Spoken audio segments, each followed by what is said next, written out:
Welcome into Dynasty Down Under, Bluey Ballers, hosted on Ballboy Talk, the Unhinged Sports Podcast. Thanks for joining me. I'm your host, Jay, and thanks for joining your 12 favorite bandits who are NBA Junkies, Fantasy Sports Junkies, and dads who are just here for a good time, and since it's a Dynasty League, also a very long time as well.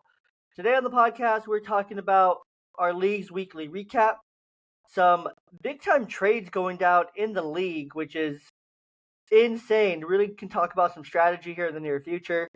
A little bit of NBA news, rumors, some injuries. But we're really going to jump into more today.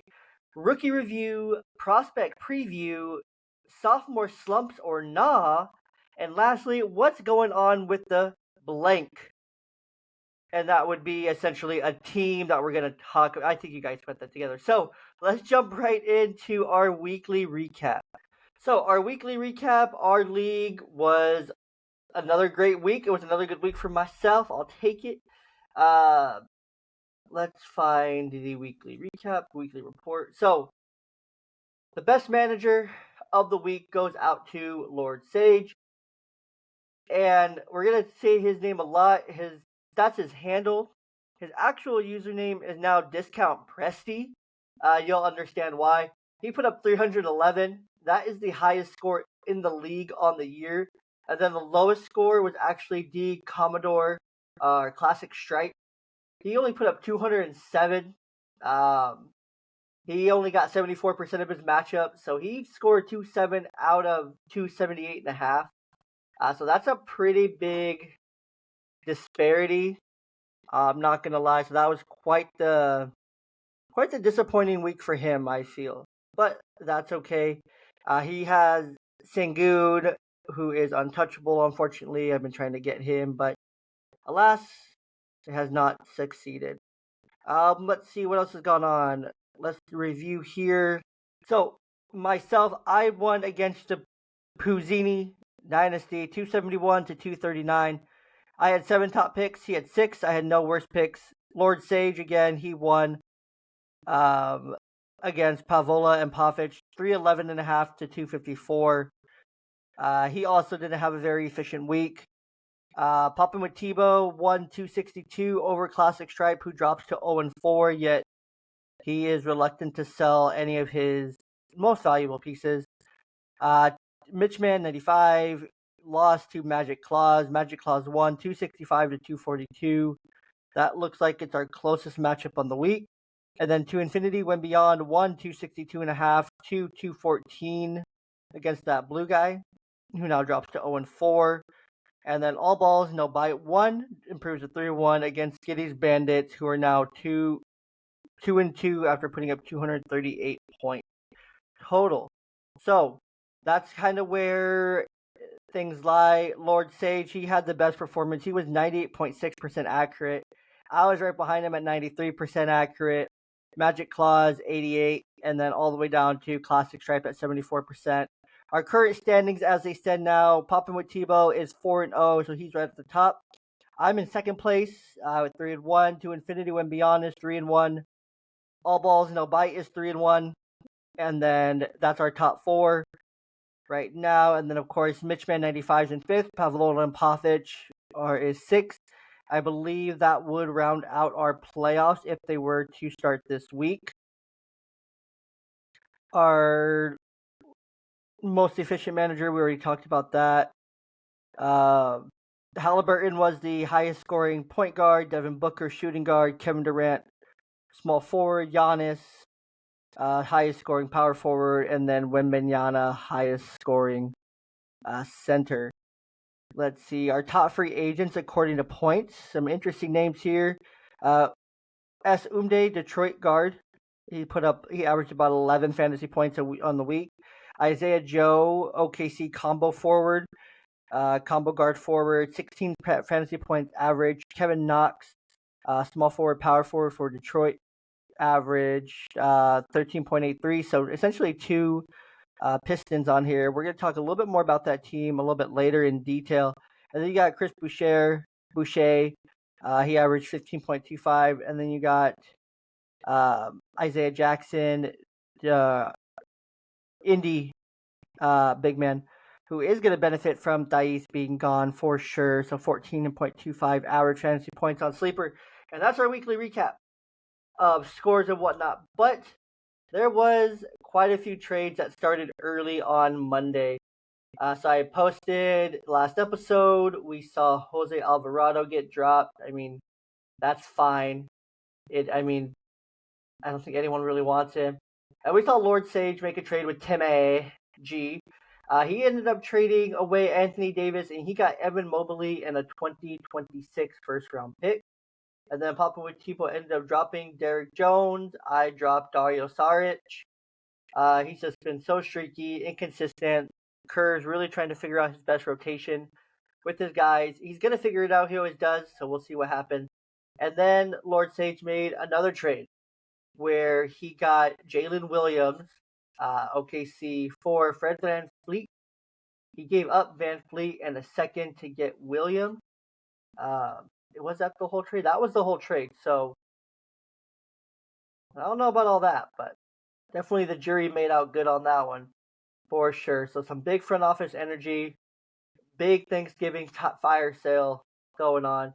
Lord Sage and AB Pack made a deal as well while the stove was hot.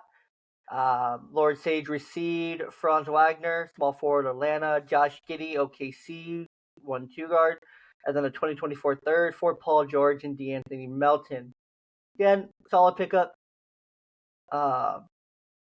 Posted some pretty funny memes that I made. I thought they were pretty funny. Let's see here. Going down, Discount Presti changed his name. AB Pack changed his name to actually Asar's Dad Rules. So Asar's Dad Rules made that great trade. And then Lord Sage made a deal with Papa Tebow. He's making deals with everyone but me, allegedly. Even though I was the one who inspired the fire sale to begin with. Let's see. Lord Sage received De'Aaron Fox, DeAndre Hunter, small forward Atlanta, 2025 second and a 2026 first for Kawhi Leonard and Darius Garland. So really good trade. Getting De'Aaron Fox and some picks there. Papa Tebow dropped Mortez Wagner.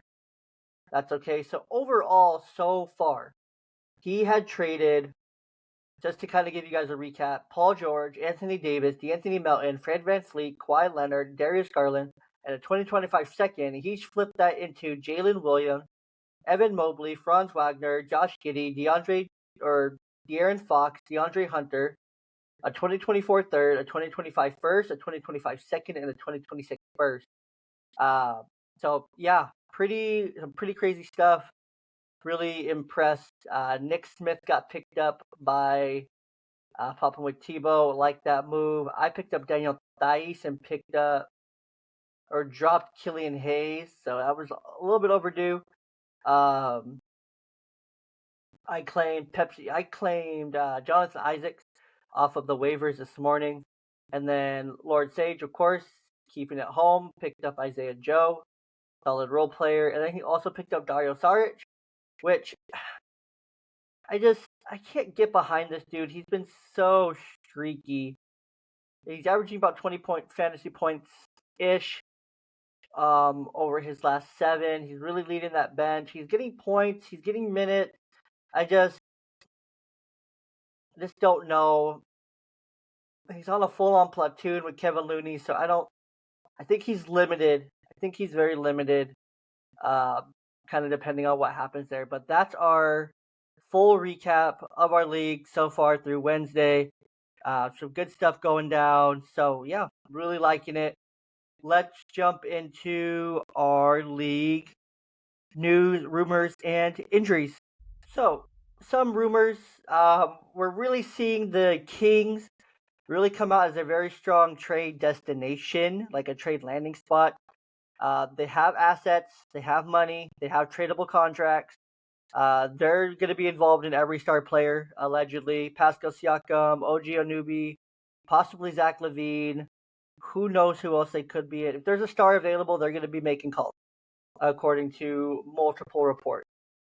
The entire Bulls roster allegedly is getting trade interest to an extent. I would call some cap on Williams. But Levine, DeRozan, Caruso. Caruso's getting a ton of calls. A ton of calls for Caruso. Not so many for Vucevic that's been reported. Not a ton for DeRozan. A lot for Levine. Levine's kind of the big fish. If they trade him first, they'll get the other guys out. He's the biggest name. He's being linked to Sacramento, the Lakers, several teams. I honestly hate the trade to the Lakers. They don't really have the contracts to trade. They don't have the money to stay under the tax. And they don't have the picks or the assets. And they don't have really the money after this year to keep paying him 40 plus million. So very interesting kind of what happens there. So that's a couple of the biggest rumors. The next one is the Clippers, the Warriors, and the T-Wolves. They all really need to prove that they deserve to keep their cores together or be candidates for dismantling them to avoid the luxury tax. Again, I can see this going either way. For the Clippers, it just happened, but they have that new arena. I think that they're going to go over the tax to keep stars in LA because you have to have stars in LA, especially if you're opening up a new arena. The Warriors, this one's really tricky because you do have a team that looks old, looks tired. Clay looks tired. Draymond, more aggressive, got suspended for 5 games. They're not committed to Kuminga enough. They're not committed to Moody. They're not committed to Podziemski. They're not committed enough to these young guys to give them some solid playing time when there's opportunity for them to play. Clay just had his best game the other night. He looked better. But again, this team, they look a little slow, they look a little tired, and they look a little old outside of Steph. So it's definitely something worth monitoring. It's really hard to not think that they're going to make some kind of move, whether it's trading Clay, whether it's trading Draymond, whether it's trading someone, or whether it's trading like Moody to go and get a big piece, or trading Kuminga to go and give him an opportunity to get another big piece in.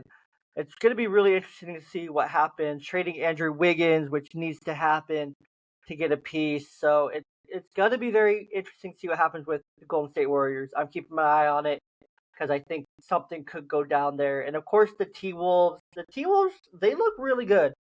Their new ownership group of A-Rod and his partners, they likely wouldn't mind going against the luxury tax if they're winning.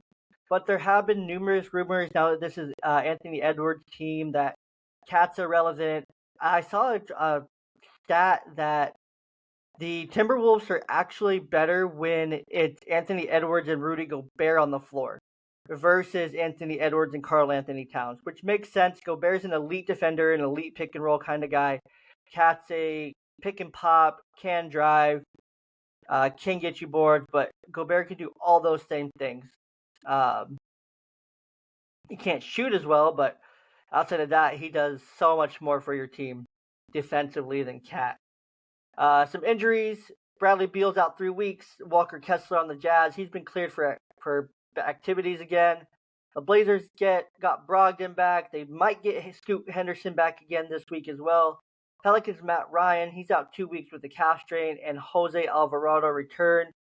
Pistons Monte Morris is out 6 to 8 weeks more. And then Jalen Duren in Detroit is practicing. Bojan Bogdanovic also cleared for contact. So reinforcements are on their way for Mo Williams and his team. So it's going to be really interesting to see how everything shakes out there. They have a lot of youth, the youngest team in the NBA.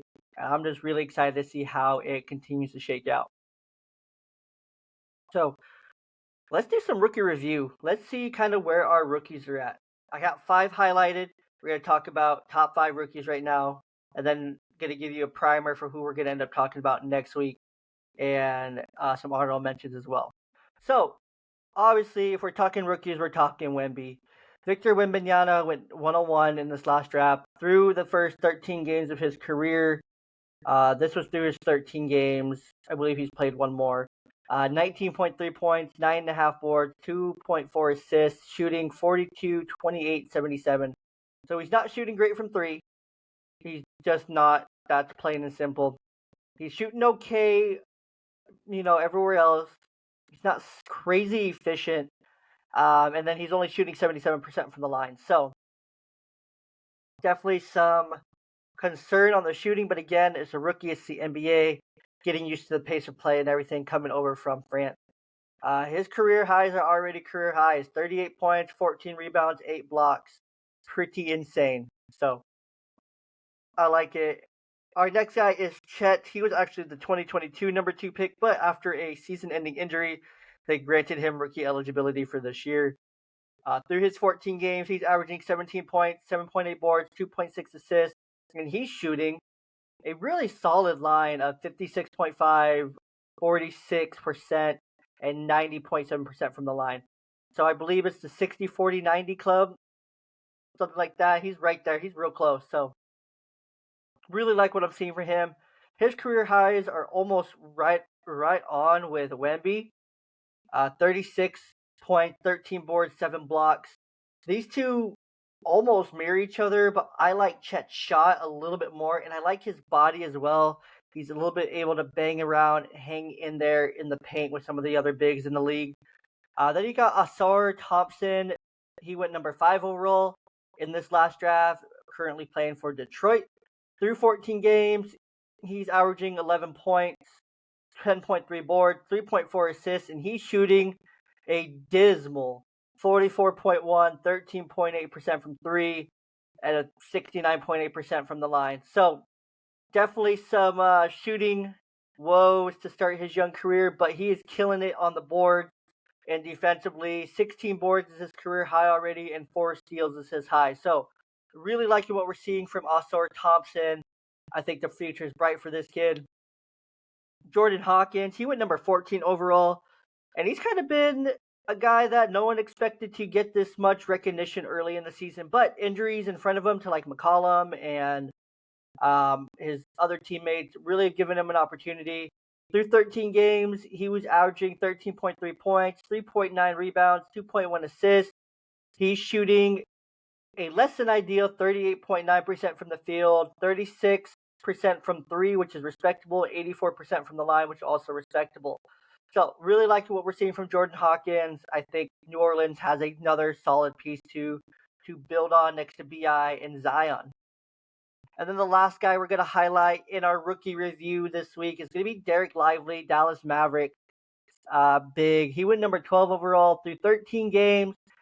He's putting up 8.6 points, 7.5 rebounds, 1.2 assists. Of course, if you have guys like Kyrie and Luka, you're gonna take a backseat. But he's getting starter minutes. He's getting the ball. He's doing all the things they're asking him to do. So he's shooting 71% from the field, 0% from 3. I don't know if he's taken a 3 or hasn't taken a 3 or just missed the 1 or 2 he may have taken, and 63.6% from the line.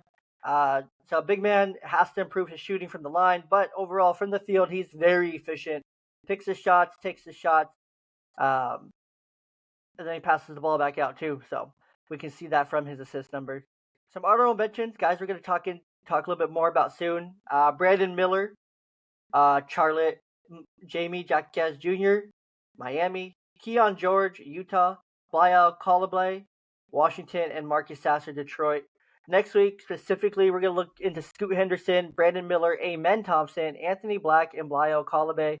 Possibly even Jarris Walker, if we have the permitting time. So, let's jump into our prospect preview, because I am very excited for some prospect preview. And as you know, we play in the Dynasty League in our league. So we're looking toward the future. We have an eye toward the future. We keep up on our rookies. We keep up on our sophomores. And we really try to say, okay, these guys are young. Is the opportunity there yet? Is it not there yet? Is it going to work? Is it not going to work? Where's my team at? Do I tank? Are the draft picks worth it?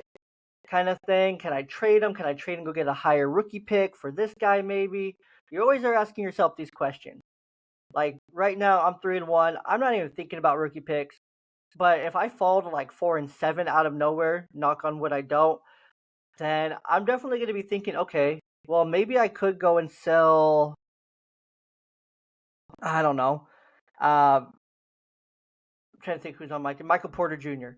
And maybe package him with, I don't know, Malcolm Brogdon or Karis LeVert, and go and get me a a top end rookie pick to get one of these guys because that's who I need for my team. I need a chance at a top 3 pick. So that's kind of where the strategy lies. Obviously, we have guys who are 0-4. A team like Lord Sage, who is dedicated to the tanking, but I don't think his team's going to tank as much as he thinks it's going to with all his trades. I think his team's actually going to be better now that he made some of those moves and got the younger injection of youth long term. So, of course, we're thinking long term here with a lot of our trades, a lot of our moves we make, trying to get those best guys. Like, I'm really happy with my team. My team's very, very, very young. Like, it's hard for me to really move off of any of my guys because they're young, like LaMelo, Tyrese Maxey, distant and core guys, Paulo Banchero, Chet Holmgren. Siakam's a guy that, depending on where he lands towards the deadline and if he signs an extension, like a sign-in trade, which is very common in the NBA, then I'll really think about it. But if there's no extension and he goes into free agency, it's going to be hard for me to really want to continue on with him. So someone that I'm kind of willing to trade if the deal's right, because he is incredibly valuable. But he's one guy that I would probably trade for kind of one of these chances at a high-end rookie pick. So some of those high-end rookie picks that we're looking at, there's a clear tier 1 in this upcoming draft. There's no like top-end Victor Wembanyama generational type talent kind of guys that are like dead set 101, no doubt. But there are 3 guys who I think are the tier 1, who all could go 101 depending on their performances this year. The first guy we're going to mention is guard forward Maris Belize. He's currently playing with the G League Ignite. He could go 101. He's a 6'11 wing with a smooth stroke. He's a great ball handler. But the thing that scouts worry about with him is he's very long. He's very skinny. And it's hard to tell if he's going to be able to handle the physicality of the NBA. But the defense, the ball handling, I believe there's enough on the two-way defense to get back and guard along the perimeter as well. Enough length. So another guy who could go 101 with a solid year in the G League Ignite. The next guy, we're working backwards here. This is like my third. This guy who I would probably take in a mock third. Then we got guard forward Ron Holland. He's currently also playing in the G League Ignite. He could also go 101 in this draft. He's 6'8". He plays aggressively off the wing. He's a little bit thicker, which you like. He's not as skinny. He's excellent. He's really good both ways. Defense, offense, he looks really good both ways. He definitely passes the eye test for me. And then the guy that I'm most interested in, who is in play for the number 1 pick, and I really think he should go 101. Center Alex Sarr. He's a 7'1 center currently playing for the Perth Wildcats in the NBL. He has a great frame already. He already has some muscle, so he already looks to have a somewhat NBA-ready body.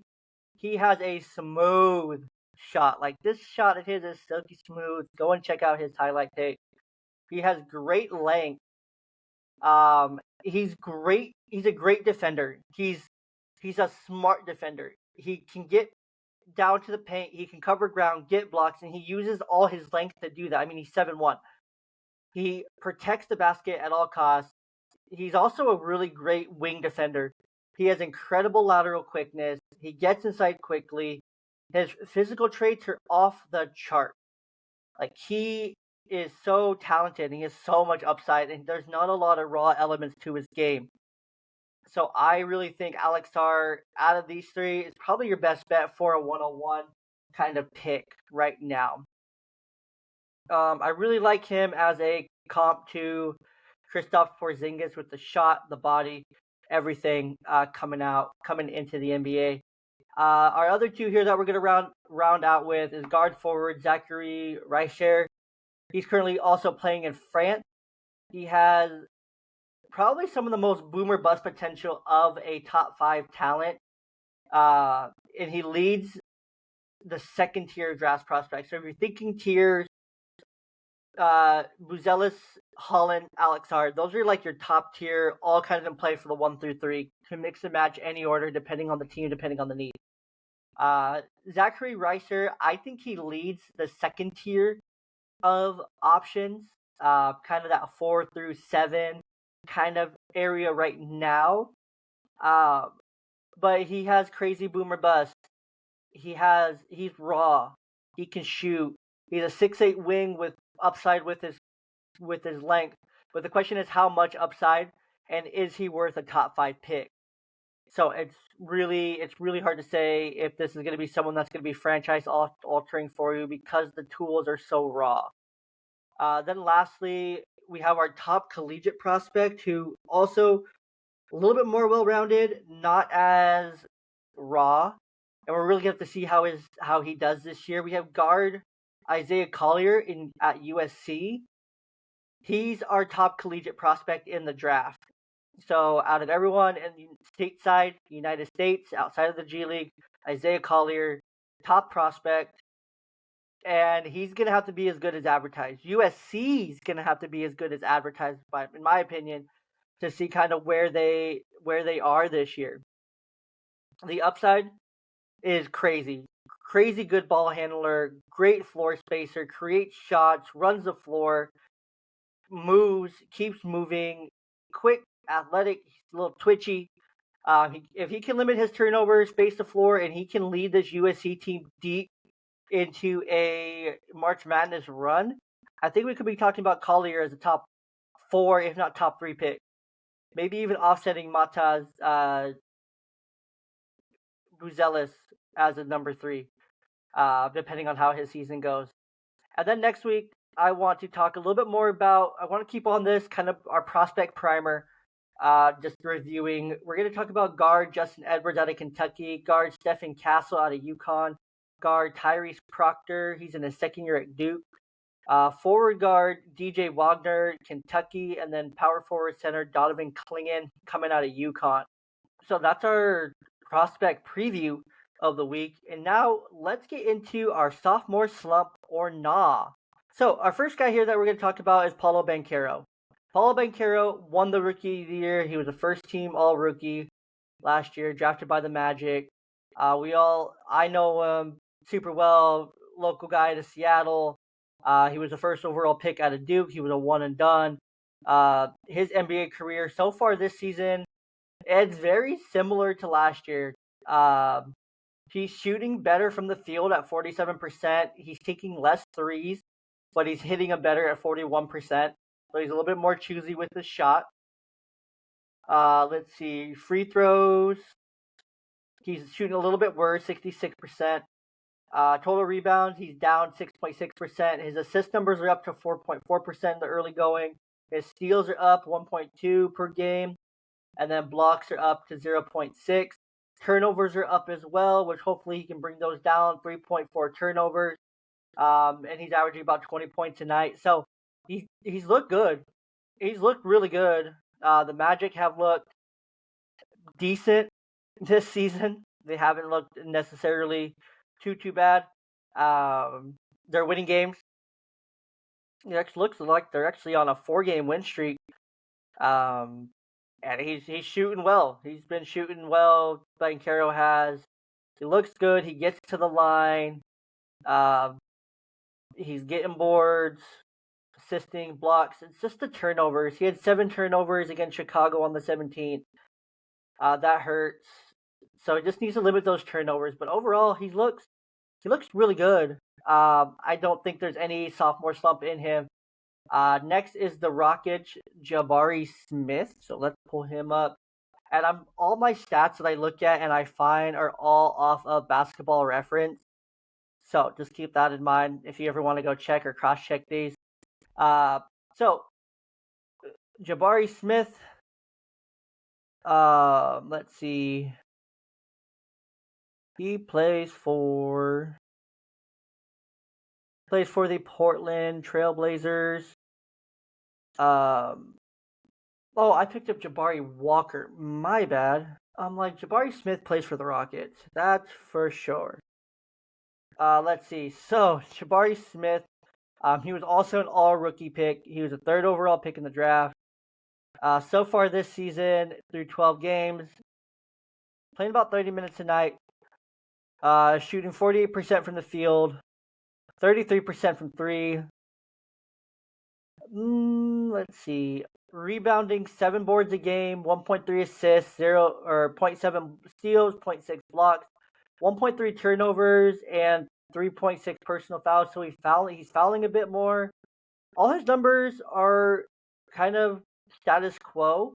Turnovers are the same, blocks are actually down, steals are up, assists are the same, rebounds are slightly down. Free throw percentage is way down. He's dropped almost 10% on his free throws to start the season at 69%. Let's see. His 3-point shots way better, 33% against 30 last year. Field goal percentage is better, 48% to 40% last year. So definitely some improvement there. I don't think he's slumping. I think the Rockets are really just trying to figure out their team, their identity, who plays what role, who's the scorer on any given night. And yeah. And then we're going to swap over to the Kings, Keegan Murray. So Keegan Murray, he was also an all-rookie player last year.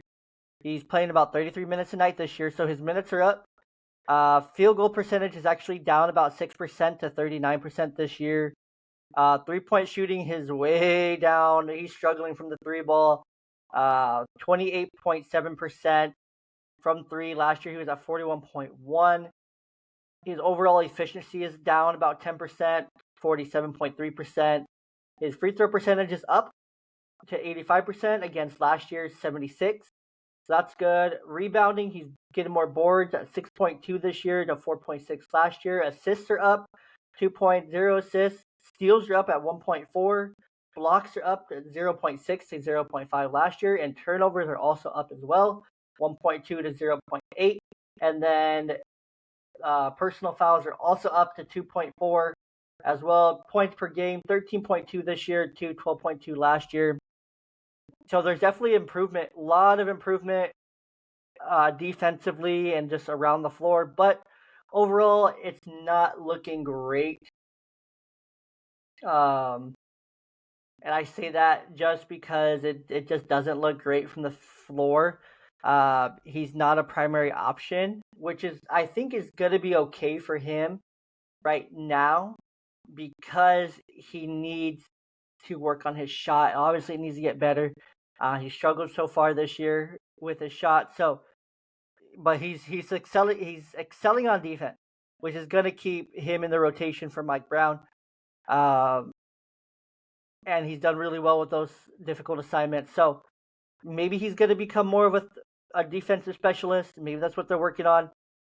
Take the ball out of his hand, tell him to pass it, get bored, play a little bit bigger, use that length. He's 6'8", plays a 2-3 kind of position. So definitely someone to keep your eye on. He was a 4th overall pick last year. Let's see. The Pistons, Jaden Ivey. I don't think there's a ton to talk about here. No offense or anything to him. He's played in 11 games this year, so the sample size is small. Let's see. He's playing about 22 minutes a game. He's only started 2 games out of the 11 so far that he has played in. He was behind Killian Hayes for a while, so I'm going to throw his numbers out because he's not even playing starter minutes like he was last year. But he is shooting better from the field at 52% against 41 last year. He's shooting slightly better from the three at 35% to 34 last year. He's shooting better from the line this year, 80% to 74 last year. Boards are down, assists are down, steals are down, turnovers are down, and personal fouls are down. But I think that's more of a product of not getting the playing time. So I'm not going to dive too much into Jaden Ivey. Even though I could, I'm not going to. And then Benedict Mathurin on the Pacers. Benedict Mathurin was also an all-rookie player through 13 games this year. I think he's looked really good. That Pacers team is clicking on all syllables. So through 13 games this year, he's played mostly at the small forward outside of playing the 2-guard last year, which has helped this team. He's shooting better from the field He started 12 of 13 games. He's shooting better from the field, 43% versus 43.8 versus 43.4 last year. 3-point percentage is better at 34 versus 32 last year. Free throw percentage is down slightly from 82.8 to 78.9. Boards are the exact same at 4.1 a game. Assists are up to 2.2 a game against 1.5 last year. Steals are up to 0.7 steals against 0.6 last year. Blocks are the same at 0.2. Turnovers are actually down. That's a big one that I look at. I want to make sure a guy's getting better, making smarter plays. His turnovers are down to 1.2 against 1.9. And personal fouls, again, playing smarter. 1.7 against 2.1 last year.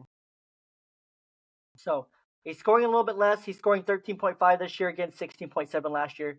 But that's okay. I have no problem with that. I really like that. Ethereum was a 6th overall pick last year. So that's our sophomore slump or not. I'm not seeing any sophomore slumps out of this group so far. I'm really liking everything that we're seeing right now out of this group. So keep on it. We're going to keep at it. Next week, we're going to look at Shaden Sharp, Dyson Daniels, Jeremy Sohan, and the Wizards, Johnny Davis. Spurs, Jeremy Sohan, Pelicans, Dyson Daniels, and the Blazers, Shaden Sharp. And we're going to get into our final segment here. What's wrong with the Pistons? If you're a Detroit fan, I'm sorry, you're more than welcome to log off. I know you know the struggle. The struggle is real. The struggle is rough. The struggle is the struggle. And it has not been pretty in Detroit. And it's been rough going. Been rough going. As of 11/20, they're 4-35 since trading Saddiq Bey. I don't know how much weight that actually carries here, but it's a great primer that they are 4-35 since trading him. That goes back to last season. Oh man, this is hard because there's so much talent on this team. Like there's a crazy amount of talent on this Pistons team. Former number 1 overall pick, Cade Cunningham, last year, 2 years ago, 3rd-year guard. He was a top recruit in his high school class. He's had hype his whole career. But his advanced stats, he's not efficient. Not efficient. His scoring efficiency from all over the court is not great. Zach Cram of The Ringer actually took a deeper look into this and suggesting that Cunningham and his game with his advanced metrics, that he might be more of a better number 2 offensive option on a team than a number 1 option that he's being made out to be. And that's a tough reality for Pistons fans. Probably a tough reality for Cade himself. But he's not him. That was the draft. I think that was Cade. Trying to see. He was drafted. I'm pretty sure he was drafted in front of Melo. Or LaMelo, if I'm not mistaken. 2021 draft. Cade Cunningham, he went number 1. So I'm just trying to see this here. Oh, he went ahead of Jalen Green, Evan Mobley, Scotty Barnes, Jalen Suggs, Josh Giddey, Jonathan Kuminga, Franz Wagner, Davion Mitchell, and I think that's kind of where this ends of guys who were worth the draft capital. Outside of Sengun, Sengun was actually taken 16th in this draft by the Thunder, but then he was traded to the Rockets, which, man, the Thunder could use Sengun and what he's developed into. But Jalen Green, I mean, he's done primary. Evan Mobley looks really good, but Scotty Barnes, man, he has really turned out to be the dude in Toronto next to Siakam and Anunoby. Like he can be a primary option if asked, and Cade just hasn't had that. Granted, Cade has also had a major injury in his career already, so that's also something to take into account. But I honestly think he would be a better number 2 than a primary option as well. The roster on this team, the youth does not help at all. They have 2nd-year players, Jalen Durant, Jaden Ivey, and Isaiah Livers. Third-year players, Cade Cunningham and center Isaiah Stewart. Rookies, Ausar Thompson and Marcus Sasser, who are incredibly talented. Thompson, give him the ball. The rest of this team, Marvin Bagley, Jameis Wiseman, Killian Hayes, Stanley Udeme, like those aren't it. If you're trying to build a quality bench, they'll play minutes, but there won't be good minutes. Then you have the vets, Alec Burks, Bagley's a vet. Kevin Knox is also on this team because they've had so many injuries. And then, of course, you still got Bojan Bogdanovic, who's injured. Monte Morris, who's injured. I forgot to add him in since we talked about him earlier. So you have a team, but you have injuries, you have youth, you have lack of congruency. So we look to the coach. We look at the rosters obviously being very young, very raw, very underdeveloped, undercoached. Detroit, it's part of it's going to be the system, but you have Monte Williams. He's the highest paid coach in the NBA next to Malone. He has a really good track record. He's done this before, where he brought Phoenix back into contention and got them to the conference finals. They were 2021 semifinalists, and where he ended up being the semifinalist in 2021 for Coach of the Year and 2021-2022 Coach of the Year. So he's a former Coach of the Year. But again, with how the NBA works, it's Monty. He needs to get this team together. He needs to figure it out. So what is it? Is it injuries? They've had so many injuries, a lot of youth, no quality vets. I'm sorry, Alec Burks, Marvin Bagley, Kevin Knox, James Wiseman. You guys are not quality vets. Monte Morris, Bojan Bogdanovic, those are quality vets, but they're injured and they're not playing. Defensively, and I think this really tells the story. Defensively, they're 22nd in the NBA in defensive rating. Dead last in the NBA at 21.8 points allowed off of turnovers per game. So they're not getting back when they turn the ball over. Their defensive rotations are awful. They're 16th in fast break points allowed. They're 21st in points allowed in the paint at 50.8 per game. Like they don't rotate on defense. They don't help each other. They barely play defense as it is. Like they're not good at defense. Like they're just not. They don't have a guy who can call out defensive rotations, that understands the defense, that sees the defense moving on the floor. They don't have anyone talking on the floor. Like they're just not moving. They're not getting back. They're getting dominated inside. It's not pretty. Part of it's how this team's built. They don't have a lot of quality big men outside of Stewart. And yeah, it's outside of that, it's rough. And it's rough. It's very rough. However, the offense is very efficient. They're very efficient from inside the perimeter, 66.9%. That's a top, I want to say, 10 in the NBA. But the NBA is a 3-point league now, and they show a league worst 3-point shooting percentage of 33.1%. How do you fix this? Well, I think you have to package Ivy. You have to give up some of this youth. You have to get rid of it. You have to decide, is it Ivy or is it Duran? Or is it Ivy? Sorry, it's not Duran. Is it Ivy or is it Cade? Is it Duran or is it Stewart? Is it Sasser or is it Ivy? Kind of dudes. You have to ask these questions. Is it Cunningham or is it Ivy? Is it Cunningham or is it Sasser? Is it Thompson? Well, I think Thompson for sure stays. I don't think they're going to get rid of Cade. I think they just drafted Sasser. So I think it really comes down to, is it Duran, Ivy, Livers, Stewart? I think you got to keep Stewart because you need someone who has some experience on this team. But you got to try to trade some of these, maybe Duran, maybe Ivy, maybe Livers. Got to package these guys along with the contracts of like Joe Harris, Marvin Bagley, James Wiseman, Bojan Bogdanovic. Get out of this cap where they're going to have plenty of cap next year. They're going to have almost $60 million in cap. So if they can get out of the cap now for the rest of this season and trade off one of those assets to bring in a vet, I don't know, Alex Caruso. get involved for Levine, get involved for DeRozan, get involved for Siakam, get involved for a newbie, get involved for someone. Get involved for someone that's a high-end option that is your number one. Make all these guys your number 2+, and go to work from there. I mean, you're not going to build this team with Cade Cunningham as your number one option. You're not going to build it with go and get a number one, trade one of these youth pieces along with the contracts of Bogdanovic, Harris, I don't care who, Bagley, Wiseman, all of them, trade them all. Ditch Killian Hayes to the waiver wire. Just get him off your team, pretty much. You don't need him.